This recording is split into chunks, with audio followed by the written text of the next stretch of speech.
Kessler will join in studio at 5:30, and what promised to be an interesting visit with him got a lot juicier in the wake of the news that the President Donald J. Trump, well, soon to be again, once was, and will be again in January, has selected Guardsey's guy Matt Gaetz to be Attorney General. The best tweet I've seen comes from really one of my favorite politicians these days, the U.S. Senator out of Pennsylvania, John Fetterman, a man, to his credit, perfectly willing to tweak his own party. A guy who I think has refused to sort of, okay, what 10 boxes do I need to check because I'm a Democrat and I got to be careful who I talk to and how I say it? He basically says, bleep you, I don't care. That same guy has weighed in on this particular announcement. There have been serious qualified individuals nominated to posts, he writes, like Rubio, or how do you pronounce, is it Stefanik? Stefanik. So. Eric Schmidt would be a solid choice for AG. But Dem opinions on Gaetz aren't that interesting. The good ones will come from my GOP colleagues to justify a vote for that. How can I abbreviate the word? J-O? People know what I mean? Took me a second, but I think I got it. I don't know. There's maybe there may be a better way, but you get the point. Yep. Trump is engaged in God tier level of trolling to own the libs. We kind of knew this is what he was going to do, but I think I said this the other day on TV with you on Enough Said, that there's a lot of legitimate soul searching that needs to be done on the part of the Dems. And we've talked extensively about that even when you were gone yesterday between, I think it was, might have been between 5:30 and 6. But I also felt that there are going to be some moments, a bunch of moments, where people who voted for Trump are going to say to themselves, but I didn't mean that. As in, I didn't want him to do that. I want him to do this, this, and this, but I don't want him to do that. And I dare say the Gaetz nomination falls into that classification. It almost seems onion-like. There are no Republicans who believe he'll pass muster, that he'll get the votes necessary. Now, there's been a lot of discussion with that. That's all part of the plan for Trump. He wants the battle. And he already has something else in mind after the fact. Who's to say? But we'll get into that in a lot more detail with Kessler in the 5 o'clock hour of the program. So a little bit more Wolves news worthy of at least a minute or two. Back-to-back games. They're back in Portland tonight. And I think for the first time this season, Mike Conley is taking this game as a load management rest game, which means, by definition, for the first time this year, the Wolves will have a different starting lineup. I don't have any idea what it'll look like, who will start. Will he be bold enough to say, I'm going to start the kid? I'm going to start Dilly? I doubt it, but I have absolutely no idea. But to the conversation we were having early in the show, there's an opening now, a little bit of an opportunity to say, all right, let's play around a bit. And when I say play around, I don't mean reckless. I don't mean give away games needlessly, but let's see what else we got going on. Now, I was also told, I don't know how much you heard it or if we have any sound on it at all, that Finchie addressed that same issue with PA today, and either hinted at or flat out declared that we were going to see that he's at a point now where he's ready to take a look at some different players and some different lineups. So I don't know how far he went. If there are people who heard it, hit the Bradshaw and Brian KFAN text line. Let me know, 64686. And we'll grab it there for the top 5. Yeah. And we'll bounce off of it. It would be a good thing to bounce off of to see exactly how far Finchie went in that regard and what that might mean as early as tonight. I'm still just bummed about last night. I didn't realize, I didn't see the tweet. I see it now. Yeah, you took my role and beyond. I mean, I'm not happy either, but I have a hard time going to DEFCON 1 just because of the date. For sure. That's part of it. That doesn't mean, though, I mean... I just wanted to see some fight. That's it. There was very little fight back on what was happening last night. Well, that's what we were talking about early, is that what leaving aside that it's new people shouldn't have anything to do with showing the edge that they showed last year, even in games in which they lost. But I'll say again, all edge becomes almost, I say irrelevant, but not as important if you are as reckless with the basketball. There's some truisms about this game that do not go away. And if you're turning the ball in a league in which the best teams turn it over maybe 10, 11, 12 times a game at most. Yeah. You're turning it over 23, 24, 25 times. That's like a bad college team, for God's sake. Yeah. None of the rest of it matters if you're going to be that reckless with the basketball. You got to have edge offensively, too. Well, there's a toughness offensively, too, where you're not going to get trapdoored. You're not going to give it away. You're not going to leave your feet. You're not going to make bad passes. That's all, like you say, edge as well. Fan and two men in the junk truck want to give you a shot to put a grand in your hand. It is our national cash contest. Keyword for the 4 o'clock hour is credit. Go to KFAN.com and enter the keyword credit. Louis at the bottom of this hour, and as I mentioned, Kessler after the top. There is some JJ McCarthy news some of you may be aware of. I don't know what to make of it. I don't think it has to necessarily be a sign of grave concern regarding the Vikings' next quarterback, JJ McCarthy. But, it's probably not something you'd root for. I think Seifert had the first report that McCarthy had what's called, and I don't even know what this means, a biologic injection. Oh. A biologic injection to deal with intermittent swelling in his knee. Now, Kevin O'Connell says this changes nothing in terms of the recovery timeline. Here's the direct quote, probably be part of the top 5 at 5 in more detail, along with some Finchy observations about perhaps lineup changes when he was on with PA earlier today. JJ's really knocked it out of the park every step of the way. Sorry.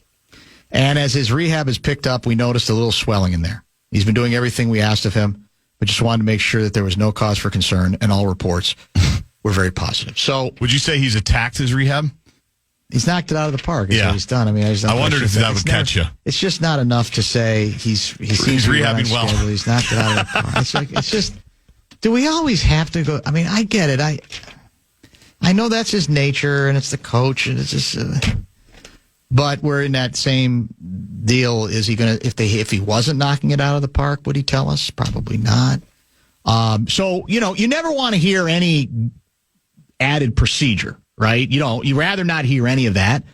I don't think this has to necessarily mean this is like, oh boy, it's going to be chronic. Right. I don't think it has to mean that at all, but it's worth noting and has been noted. Seifert, and then I read it. That was a tweet from Ben Gessling. Do we know what I just think injection. Yep. What's a biologic injection? Well, here's what Ben Lieber, who would know. Oh, has he had a couple? Probably. Okay. I mean, to look like Lieber, yeah. I mean, I'd love to say it's all natural, but come on. He's only human. Right. The Lieber tweeted this a couple of hours ago. Biological injection probably means a PRP, platelet-rich plasma. The plasma thing. Injection, which is pretty standard these days for recovery and inflammation. No biggie. Okay. Is what Lieber said. Okay.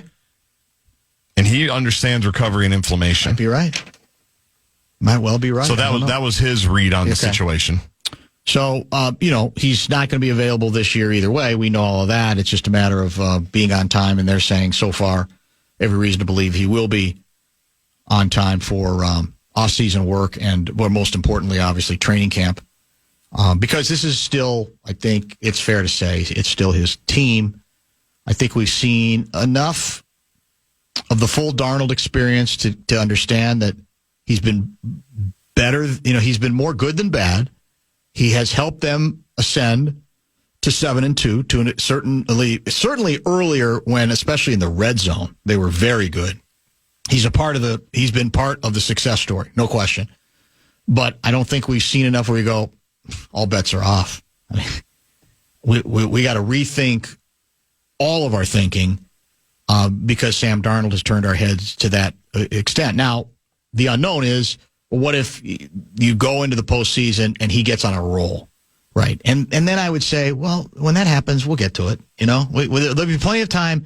I mean, if the biggest challenge you have is Darnold was so good, you're at least having to rethink which direction you want to go. You'll take that. That's an incredible problem. Wouldn't you? Yeah, you'd say, it's an incredible issue. We would love to have that. I have no stress about that issue. No, and I don't However, it turns out. We're going to have to be too stressed about it as it relates. But in any case, that's the update on JJ McCarthy for the rest of this season. And, again, I guess he's around a lot. He seems like he's around a lot, right?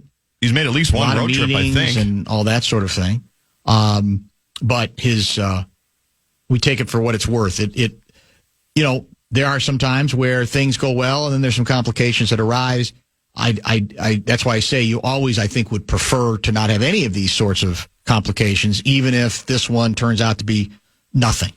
The knee it's your franchise quarterback, and you want it to be so smooth that there's not anything. We got to go back and do an injection, whatever. But it doesn't sound like it's unprecedented. It doesn't sound like we need to worry that we need to necessarily go to DEFCON 1 on this story as well. By the way, who would you?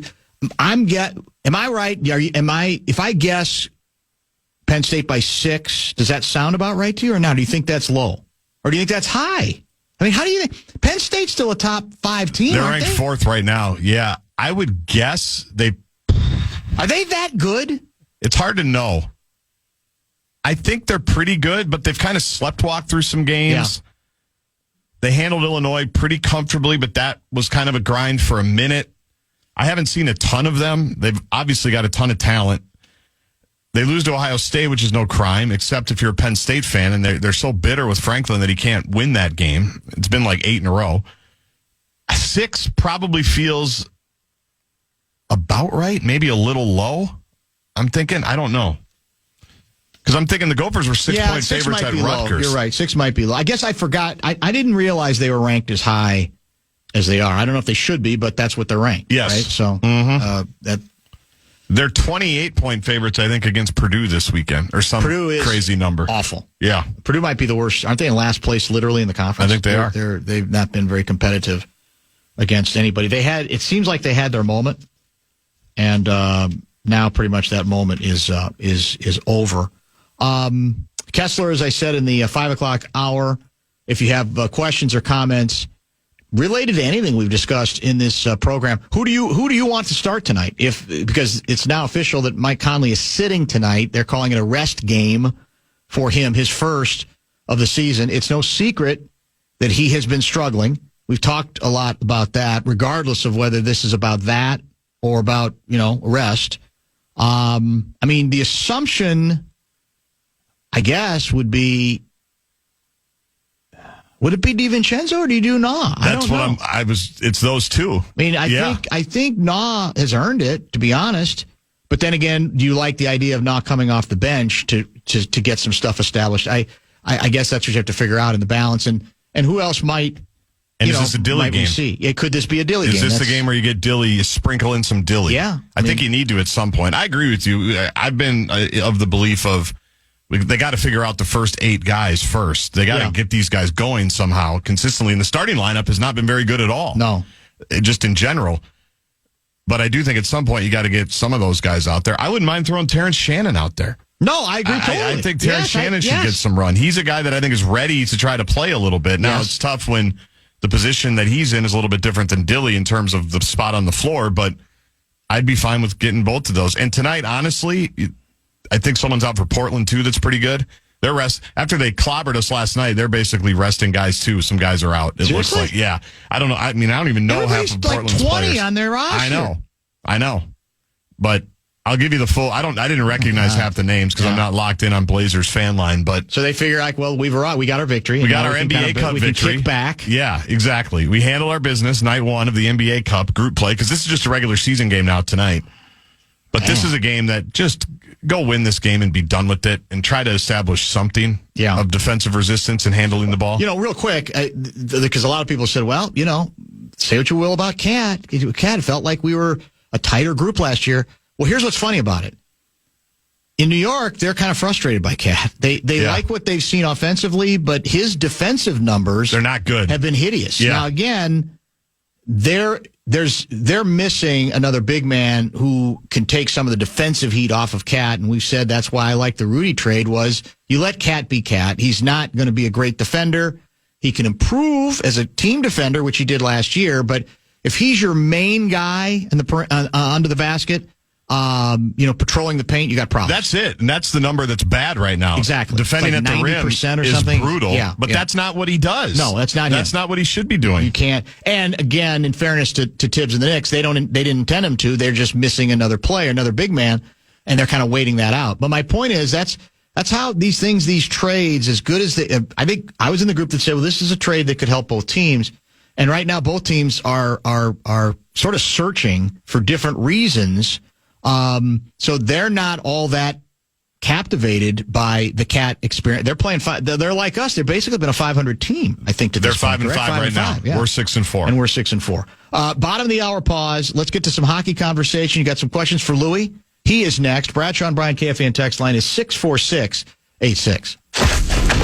Time now for the Vikings Report on the Fan, presented by Miller Lite. Viking safety Cam Bynum joins Barrero next after this from Miller Lite.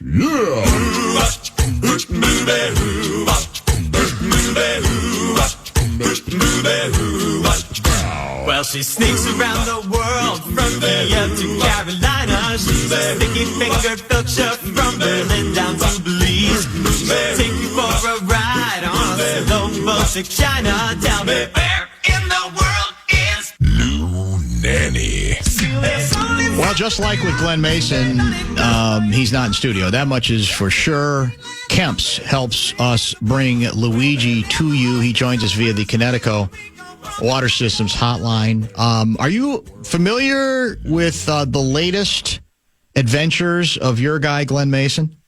No. What did he do now? Well, he's back in Florida, and the only reason he's back in Florida is somebody. Didn't he just meet this family like 2 days ago or something? Pretty close. It's some new family he just met. They flew him back to Florida so that then he could accompany them on a private jet to, is it Antigua? I think that's where he's going. Antigua, yeah. There's a whole other side to Mace that's being revealed in his later years, Louis. Well, you got to realize Mace wants to be adopted. He's been trying for so long for somebody to adopt him. Yeah. And with money. I mean, he doesn't want to be adopted or he has to do any work. That's exactly it, yeah. We've been talking. He's finally, I think, coming around to our idea that he should audition to be on the next Golden Bachelor. I mean, I think he'd be good on the show. That's a great idea. I mean, wouldn't he be outstanding? But the problem is he's been married a couple times. He getting married anymore, he'll have race marks in his face. And I'll remind him of that next time. Well, I won't see him forever because I think he's going to be gone for a while. And I'm not seeing you. Are you local? Or are you national or international? No. I just got back to Florida. I had some meetings in San Diego for the last 4 days. Gotcha. So I just got back here. All right. That's why we couldn't yesterday. I was flying all day yesterday. Man, yeah, it's a busy. No rest for the wicked. Well, or the weary. I want to talk. I've got plenty of hockey to talk to you about. But I actually want to talk about a different story. And the sport involved is basketball, but I contend that it could just as easily be hockey. It could just as easily be you in this same position early in the season as general manager of the North Stars. So the Minnesota Timberwolves are struggling a little bit now. They lost a bad game in Portland last night. Portland is a team not even really trying to win at this point, and they got embarrassed in the game. The Wolves had just lost a game they should have won against Miami the previous game. So the issue for fans are frustrated. And I try as much as I can to take the long view of it is, we're in November. We're still just a few weeks into the season, and you can't lose your mind. On the other hand, I want to get your view, how you, as a general manager, how you went about properly evaluating the ups and downs of a season where you didn't overreact, but that in some cases you didn't underreact either, where you in your mind said, no, we got an issue, or we got two issues, or we got a problem here, and I don't care that it's November. I don't care we're 12 games in. We got to nip some of this stuff in the bud. So when you were in charge, how did you go about, like I said, sort of threading that needle? Well, you try and have as much patience as you can, but sometimes, you're in a position you have to make decisions, and sometimes you pull the trigger a lot faster than people expect. I fired a coach, I don't know if I was 12 or 15 games in one year, and not that, and I think the coach did a great job the year before. I was in a position where all of a sudden the personalities between the coach and the players was starting, and more than that, the coach and the media was starting to affect his decision making and what he was doing with the players and how he was handling the team, and I just can't have this anymore, and I made a change.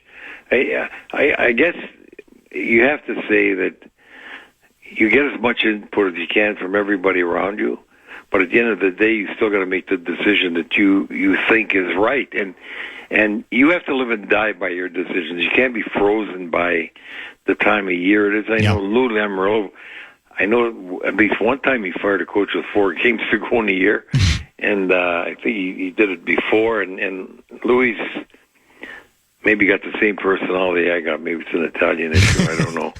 But when we think we got to pull the trigger, we pull the trigger.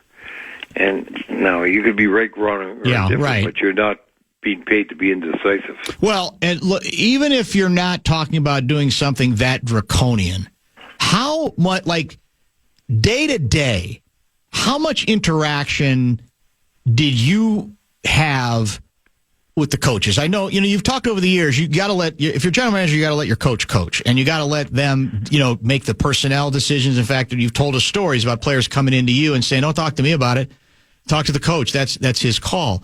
But in terms of just, like week to week communicating about, okay, what do we think about this? Is this, you feel like we might need to make some changes there, whatever. Were you way hands off, or were you constantly having either daily or weekly those kinds of conversations with your head coach? Actually, it was a combination, Dan. It was something that maybe I was way too far off on one side, because I never used to go to practices. I didn't even go to warm-ups. People, when I'm broadcasting the games right now, some of the guys say, well, you want to come down and get morning practice? I said, I didn't watch a morning practice when I was general manager.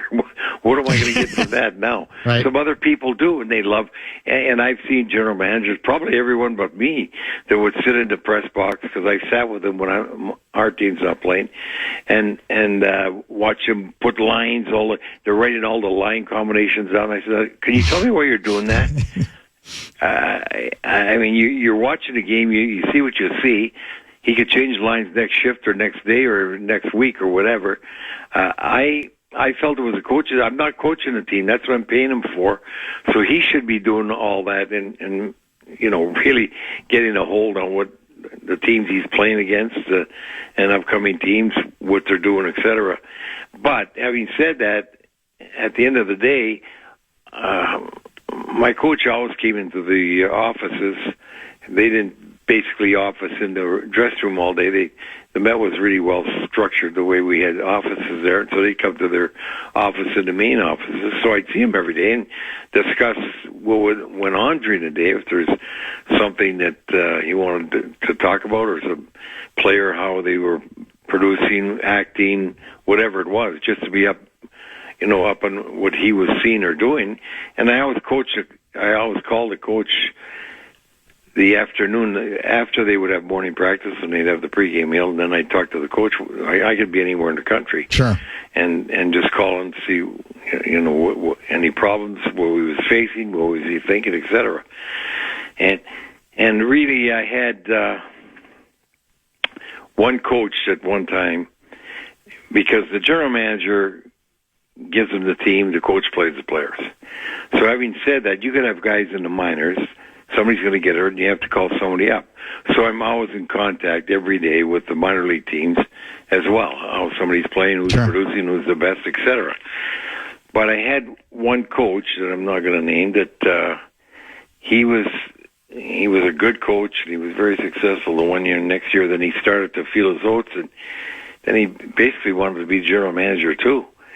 And I arrived at a game. I was traveling, scouting a game, and out of town. I came in at 6 o'clock, and I go up in the press box, and I get the lineup, and I see that there's somebody called up from our farm team, which I knew nothing about. and I was just livid. I waited till after the game. I went down there and confronted him. I said, "What do you think you're doing?" And he says, "Well, somebody wasn't played so good. I had to get somebody up here, and I couldn't call you. It was late at night." I said, "I talked to you at midnight." I said, "What are you talking about? This guy had to be called before to get on a plane, get in here in the morning." And I said, "Don't you realize that's my job?"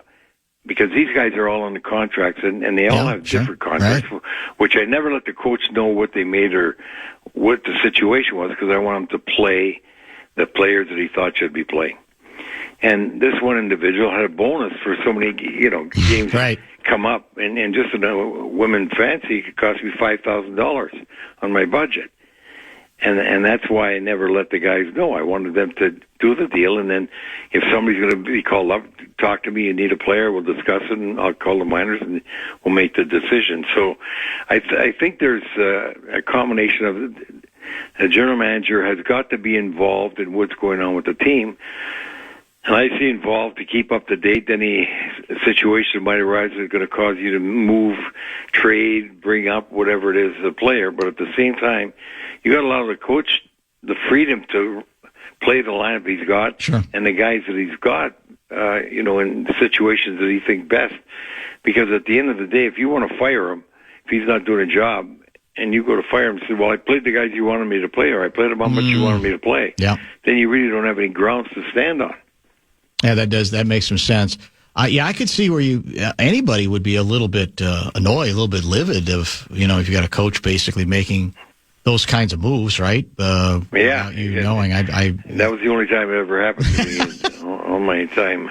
And it didn't happen again. Along those same lines, 612 guy writes, "I'm curious what type of relationship Louis now has with coaches he let go or players he traded. Does time heal those wounds, or does it remain awkward when he runs into those people?"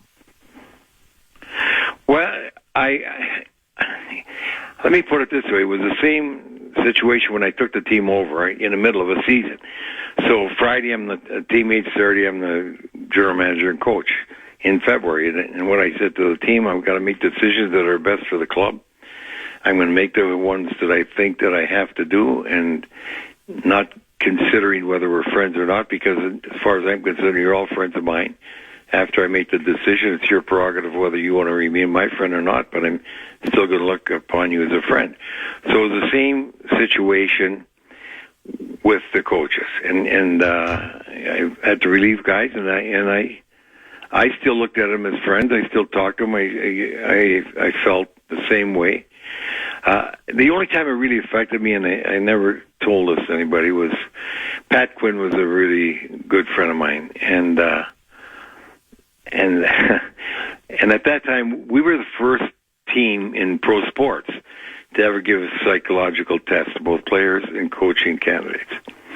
And I use that just for additional information, not to make the decision, but if the decision was close between player A and player B, or coach A and coach B candidate, that would just give me a little information to do something. And I was looking for a coach at the time, and I probably should have hired Pat Quinn, and I didn't because I didn't want to fire him. In other words, I'm thinking about, you're going to be coaching for me, but I know someday along the line it's going to come where the situation just changes, whether they just stop listening to you, whatever it is, I'm going to probably have to fire you. And I didn't fire him. And Pat came to me after a year later, and he was a very successful coach. Nationally, he was tremendous guy. And it was a shortcoming on my part that I didn't hire him, because he would have brought success, and I don't know for how long. But I just didn't feel I would have felt comfortable letting him go. And he said, "What did I fail your psychological test?" No, Pat, as a matter of fact, you did really well.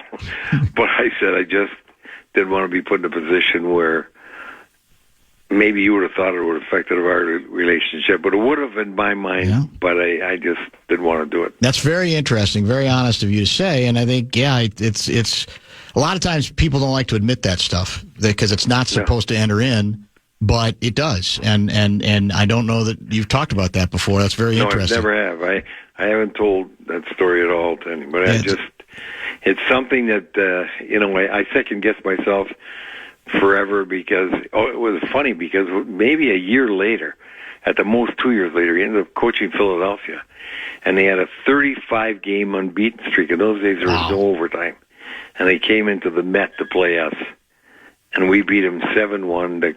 I got the picture in my house, as a matter of fact, of that night. The crowd was wild. It was sold out to the rafters.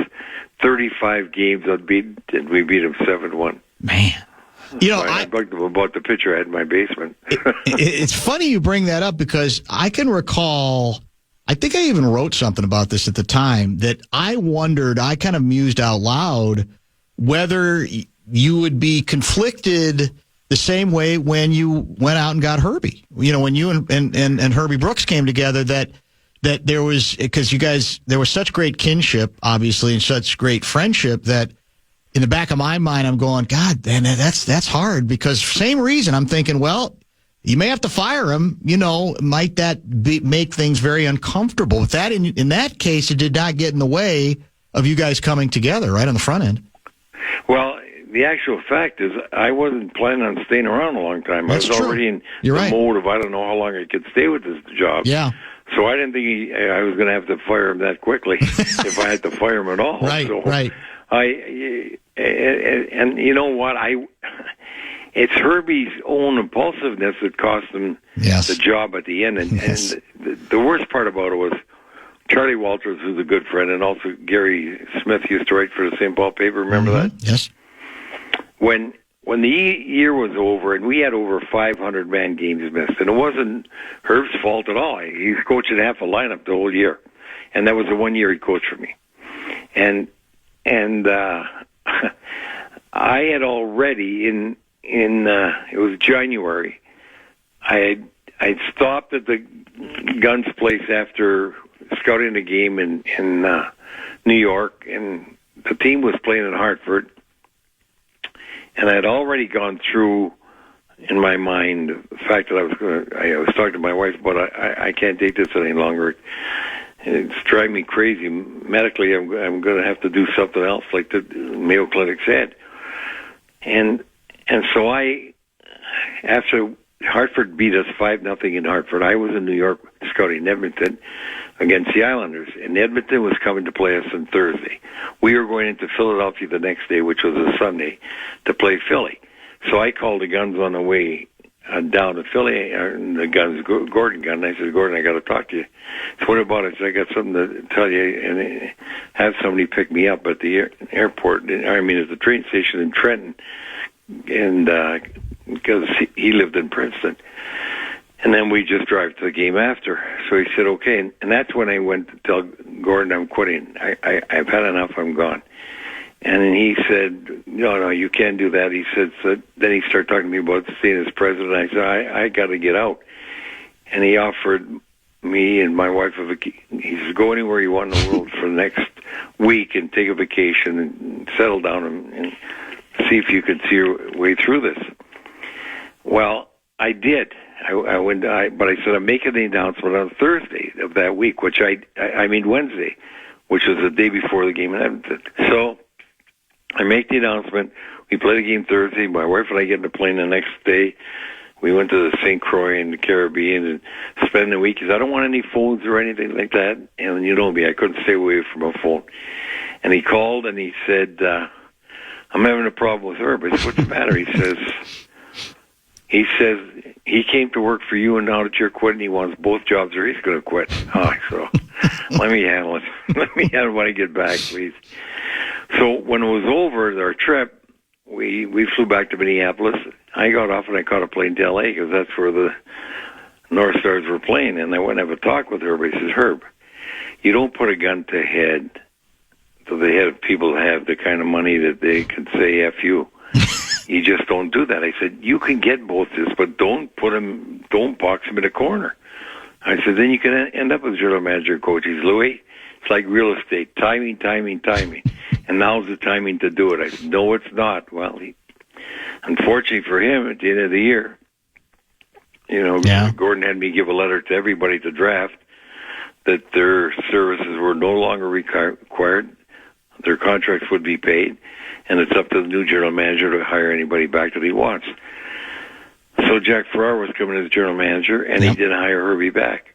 And so Charlie Walters and Gary Smith, they wrote scathing articles about me firing Herbie, which was the farthest thing from the truth. Right. And Herbie, he sort of went along with them, didn't say anything, so I didn't talk to her for a year till he sent me a letter. That's what Herbie used to do when he felt that, he was at a place that I used to get letters from. So he sent me a letter and apologized and wanted to meet with me, which we did, and everything, settled. Yeah. Went back together. But no, that I never thought that I would ever have to fire him because I wasn't you were on your way to stay out. that long. Good point. And he could have stayed as both if he'd played his cards right.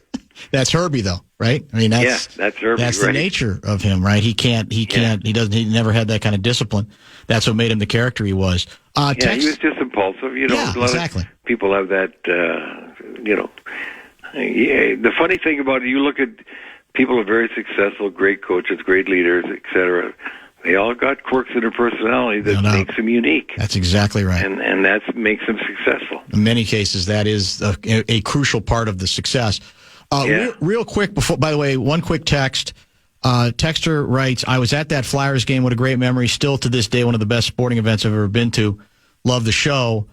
Real quick before we go, I think the Wild are back in action against Montreal tomorrow. Did you get a chance to see the Blackhawks game? Any thoughts about the most recent work of your favorite hockey team? Yeah, just, they were on a long road trip. They're a little tired. The main thing is that they rebounded back and at least got a point. You look at their points. They got 23 now in 15 games. That's got to be 18% of the season gone by. And just about, if you multiply that, they'd be getting 136 points, which they're not going to get. And so they're sitting good. They just got to continue playing the way they are. I watched Winnipeg last night, though. That's the most amazing thing to me. Are they for real? 3 points, 1 loss. I can't believe it. Are they? They're for real in the fact that they're an excellent team and they can be a threat, along the ways, but they're way over their heads right now as far as their ability to win games everywhere. Always a pleasure, my friend. Good work this week, as always, as well, and we'll chat next week from somewhere. Nice to be with you. Thanks, buddy. Lou Nanne with great storytelling going back to his time as general manager. Kessler is already in the house. He will join us beginning at about 5:30 this evening. The top 5 at 5 is what we have coming up next. I think there's going to be some pretty good sound as part of your presentation. Is that correct? Couple of sound bites from Chris Finch on the effort last night and the hint at a potential rotation change. And Kevin O'Connell, you'll hear him talk about just how much JJ McCarthy has attacked his rehab.